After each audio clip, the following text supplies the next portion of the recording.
Got a brand new pattern for you this week. This fly is called the Faux Flying Ant. Had a follower of mine reach out to me a few weeks back and asked if I had a decent flying ant pattern. Started looking around, and there's a number I've tied over the years and everything, but something about them, I didn't like them all that much, and not that they're not good patterns, I just wanted to do something a little bit different. So I started doing a little bit of research in terms of the shapes of flying ants and the body parts and all that, and sat down at the vise, did a little experimenting, and came up with this. Now, the reason why it's called the Faux Flying Ant is because the wing material back here is Flyman Fish Company's Faux Bucktail.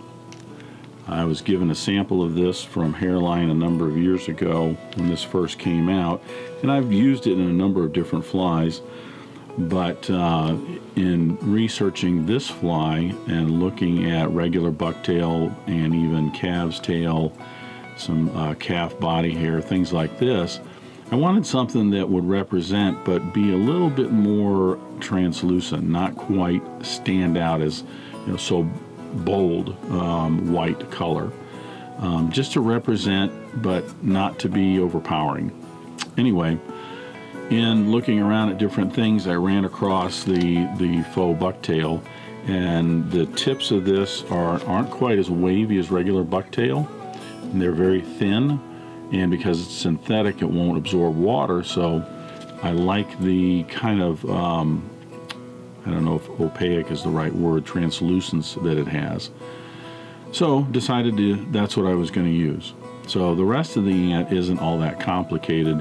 There's some closed-celled foam, a little bit of ice dub underneath, and some rubber legs.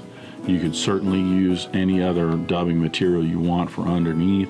I would definitely stick with the synthetic, as it will not absorb water, and this will float higher and longer in the water. But anyway, that's the Faux Flying Ant, and we'll go ahead and get started.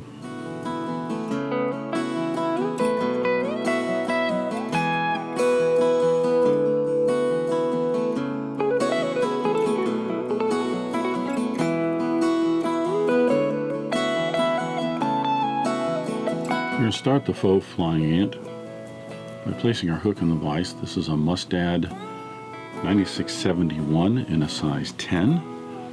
We'll go ahead and debarb the hook.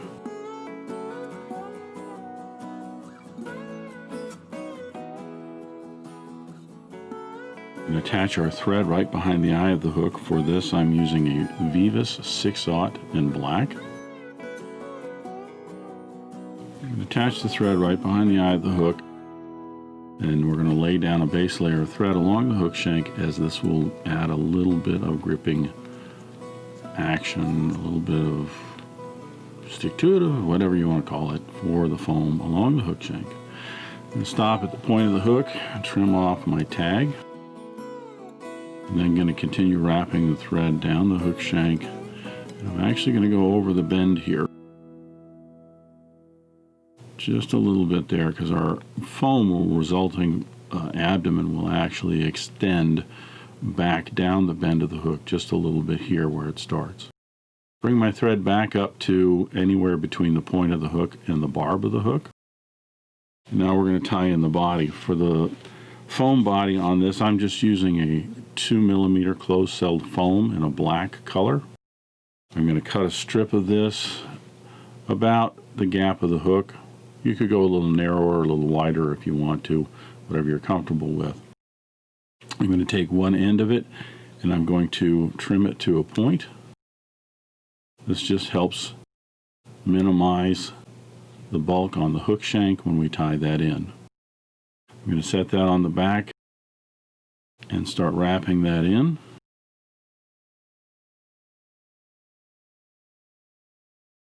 I want to make certain that I'm not drawing down on the foam too tight right here, because I can actually cut through it, especially with this Veevus thread.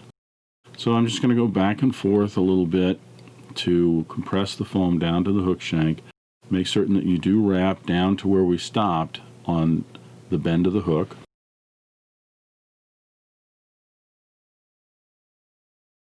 Once you have that all wrapped in and secured, bring your thread back down to the very end of the underbody right there. For the body of this, I'm just using some UV ice dub in a black color. You could certainly use any other kind of dubbing you want to. I would recommend that you use a synthetic dubbing, as it will be less likely to absorb water and help the fly float. And I'm not putting a lot on here, so I'm just going to make a dubbing noodle of about 4 inches, 3 to 4 inches long, fairly sparse. I don't need a nice buggy underbody on this. I'm mostly wanting to just cover that up, the foam and the hook shank up. Once I have that, I'm going to go ahead and start wrapping that in right at the back of the body, and then just wrap forward. I don't worry or concern myself if they're even or if there's any gaps. I do want to bring the body up to about the halfway point along the hook shank. And you'll notice my thread is hanging just a little bit forward of the halfway point. That's because the 3 sections of our fly, we're going to have a larger abdomen is going to be the largest section, the abdomen right here, and then the thorax section right here will be a little smaller, and then the head's going to be very small right at the front. If you find sometimes when you're wrapping any of this, the foam and everything tends to want to scooch to the outside because that's the way that the torque of the thread is going, just twist it back up. It'll move around for you. Once you have the dubbing in place, we'll take our foam, I'm going to fold it over, and I'm actually going to pull on it a little bit just to stretch it out a little. I'm going to take my thread over a couple of times to secure that down to the hook shank, and then I'm going to wrap forward, securing more of that foam along the hook shank, about 1/16 of an inch or so. Again, you'll notice how the foam is kind of twisted to the outside. That's fine. You can simply just twist it right back up, and it comes right back up to the top. At this point, I'm going to tie in the wings for our faux flying ant. For the wings on this, I'm using the Fox Bucktail. As I mentioned before, this is the material that I chose for this fly because it's not super wavy or bulky, and it has kind of a translucence to it when you just put a little bit on. So it will represent the wings, but it won't be too, I guess, overly obvious. Now you could put more in, or you could potentially even use, say, a bucktail or a calf's tail if you're wanting the wing to actually give you a visual marker. So if you want that wing to be something that you can spot that fly easier, by all means make it another color or even another material. So we'll take the faux bucktail out, and I usually just take maybe not even 1/4 of a pencil in diameter, maybe even less.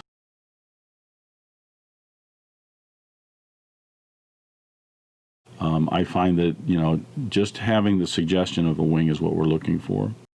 And I'll cut all of this off, and then I will cut it down to a section of a couple inches long, and then I'm going to stack that. Once that's stacked, I have the tips nice and even.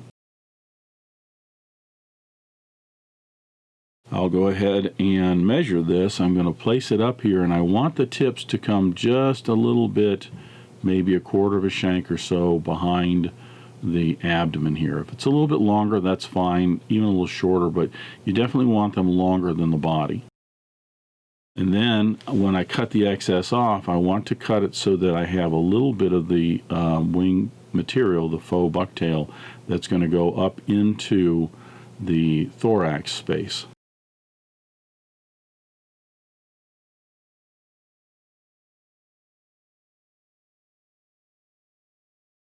So I'll lash that down with a few wraps just to make certain I have it right. Two things I'm looking for. I want to make certain that this is the right length that I want on the back. And I want to make certain that I didn't leave too much excess on this end that's going to extend over the eye of the hook. I find that if I tie some of this down into the thorax, it helps stabilize the wing more so it doesn't move and the pieces don't get pulled out. So I'll wrap that in, being careful not to wrap up onto the abdomen back here. And now I'm going to tie in the first set of rubber legs, the first set of legs. For the legs on this, I'm just using a medium round rubber leg. This is in a black color. I've already cut this to about 2 inches in length, and I find that that works very well for the resulting fly, and I don't end up with a lot of waste. I'm going to take one strip of rubber legs, or one strand of rubber legs. I'm going to double it over and cut it in half. Then I'm going to take one rubber leg, and this is for the far back legs, and I'm going to lash that down on the outside of the hook shank on my side. Get a few wraps in, and then if you need to, you can move this around a little bit. It's not in there so tight that you can't fiddle with it a little bit. What I'm looking for is having enough down here to secure those in so they don't get pulled out. Wrap that back to the end of the abdomen. Don't worry if the leg tends to stick out even perpendicular at this point, because we can fix that later. Then I take the other leg, and I'm going to wrap that on the opposite side of the hook shank. And I just want to make certain that those are wrapped in and secured. I even wouldn't worry too much if you have, see, I have the butt end of the rubber leg right here sticking out. That's going to get covered up, so I wouldn't worry about it. With those two secured in, I'm now going to wrap up the hook shank, securing all that material, and I'm going to wrap to right behind the eye of the hook. Again, you can see the foam, the thread torque has taken the foam and pushed it out the other side. That's fine. We can just go ahead and scooch that right back up. But I want to make certain that I am lashing that down right up tight behind the eye of the hook. All of this area that I'm wrapping right now will get covered up in just a little bit, but we want the foam tight up against the eye of the hook here, as that is where the head is going to go. So with all that lashed down, we're going to make the head of the fly. What I'm going to do is I'm going to take my bodkin and I'm going to place it right over the eye of the hook on top of the foam like this and fold the foam over. I want the resulting head to stick out, this part right here, about the same length as the eye of the hook, maybe even a little bit in front of it. Not much. The idea is we're going to then wrap that in, and what that's going to do is just make a small foam head to the fly that sticks out over the eye of the hook. I'll have plenty of room to tie my tippet on right here. It won't get in the way of the tippet, but it gives me just a nice little head on the front of this flying ant. A few more wraps to secure that. If my foam is real long at this point, I can actually trim it about the end of the wing here to get it out of the way so it's a little easier to tie around. I'm going to fold that foam forward, and I'm going to bring my thread up a couple of wraps, maybe about the same width of the head, behind the head here, and that's where we're going to tie in the second set of legs. These, I've done the same thing. I've taken another strip off of the, or another strand of rubber legs off of the ribbon, doubled it over and cut it in half. And I'm just going to tie those in about the midpoint, right on the bottom side of the hook, because it's the easiest side to get to. and I'm going to put 3 or 4 wraps just right across the middle here. This will secure it down enough so I can then take the front and the back of the legs, stretch them out, and slide them out to the sides like this. So now they're on the side of the hook. Once that's done, I'm going to pull the middle leg right here and draw down the front leg. I want to pull that so that the front leg, the end of the front leg, is about the same distance out forward to the head of the fly. This basically just helps. It's one less thing I have to trim later. These are already going to be to the length that I want. And then all I have to do to finish the fly is trim the middle legs and the hind legs to get more or less the length that I'm looking for. Once those are secured in, you can fold those back and get your thread back up right against the foam behind the head here. You can still have scooch those around a little bit if you want to get them on the sides. Now we're going to lay down a slight underbody of ice dub right here just to cover up those thread wraps. Again, maybe about a 3-inch noodle, very sparse this time, because I don't want to bulk it up. All I want to do is just cover up those thread wraps.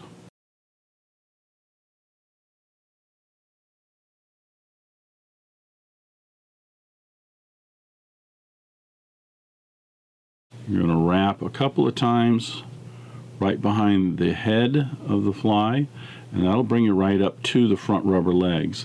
Then you're going to wrap across the middle of them, and then you're going to wrap right behind them, continuing your way down to the abdomen. So I'm not trying to bulk this up at all, and I don't want to affect the angle of those legs. I just want them to look like they're coming out the way they should.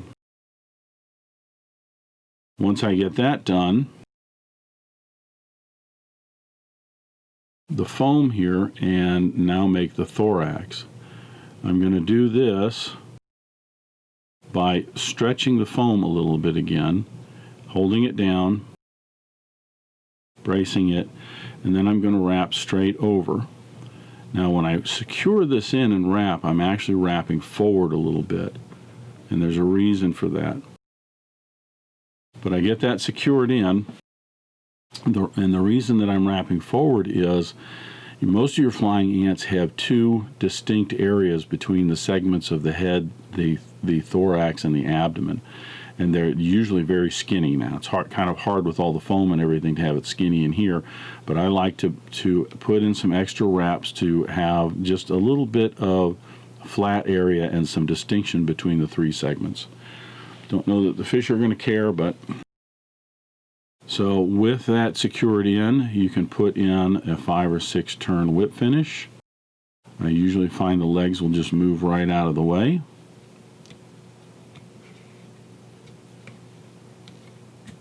Oops.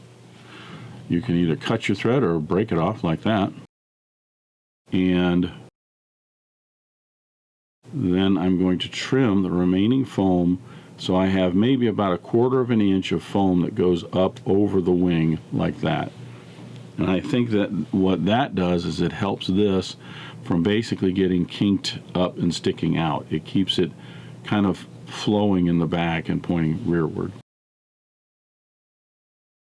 A little bit of head cement here, and then trim the legs. So I'll take my head cement, and I'm just going to cover up these thread wraps right here, a little bit to soak in there. This just helps the fly last a little bit longer. And for trimming the legs, I want to basically look at it in terms of the legs are going to slope back here, because if you look at a flying ant, they have small front legs, long back legs, and the middle ones are somewhere in between. So this is arbitrary. I just snip that a little bit, and then in the back snip a little bit. You could leave these just as long as they are if you want, but I just trim them down. I want something that is going to wiggle, and it's going to have a little bit of action on the water. So as it's sitting there, little microcurrents and stuff will move these around while it's just sitting on the water. But otherwise, not too long. And if you want them shorter, go ahead and make them shorter.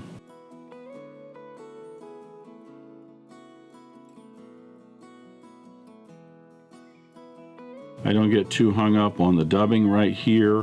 You could have that thinner if you want. Again, I would use a synthetic so that it doesn't absorb a whole lot of water. Pretty much everything on this fly is synthetic material other than the rubber legs. So it'll help it float better. And that is the Faux Flying Ant. Just a fun terrestrial pattern. It's a little bit different take on flying ant patterns. I am certain that when the terrestrial bite starts happening here in a few weeks with our warm water as well as our cold water streams, I'm certain this fly will do just fine for both. But it's a fun little pattern. As I said, a different take on it. And that is the Faux Flying Ant. Thanks for joining me at Device today. I hope you learned at least a new pattern, if not a new technique, maybe a tip or trick here and there. If you have any questions about this fly or any of the techniques used in constructing this pattern, please leave them in the comments section down below. If you go to the trouble to ask a question, I'll go to the trouble to answer it. If you'd like to help dressed irons, please share this video with your friends and anybody you think that might enjoy this pattern. Until next time, remember, it's fly tying. If you're not having fun, then you're doing it wrong.